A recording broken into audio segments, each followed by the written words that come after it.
O'zbekiston Respublikasi Oliy ta'lim, fan va innovatsiyalar vazirligi, Madaniyat vazirligi, Yoshlar ishlari agentligi hamda O'zbekiston Badiiy akademiyasi va Fanlar akademiyasi hamkorligida yurtimizdagi oliy ta'lim muassasalari o'rtasida yilning eng faol talabasi tanlovi o'tkazilmoqda. Tanlov quyidagi 7 ta yo'nalish bo'yicha tashkil etiladi.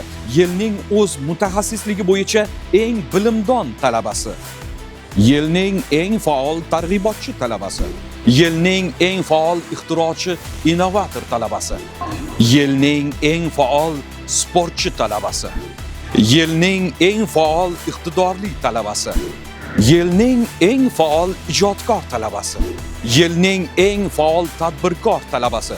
Har bir nominatsiya bo'yicha 1-chi, 2-chi, 3-chi o'rin egalariga faxriy yorliqlar hamda pul mukofotlari taqdim etiladi. Tanlovda ishtirok etish istagida bo'lgan talabalarimiz o'z hujjatlarini 14-noyabr soat 16:00 ga qadar yoshlar masalalari bo'yicha dekan o'rinbosarlariga topshirishlari so'raladi. Agar sizda erishilgan natijalar, loyihalar, qolaversa ijodiy qobiliyat bo'lsa, ushbu imkoniyatni qo'ldan boy bermang. Barcha faol, tashabbuskor talabalarimizni ushbu tanlovda qatnashishga taklif qilamiz. Balki yil talabasi aynan siz bo'larsiz.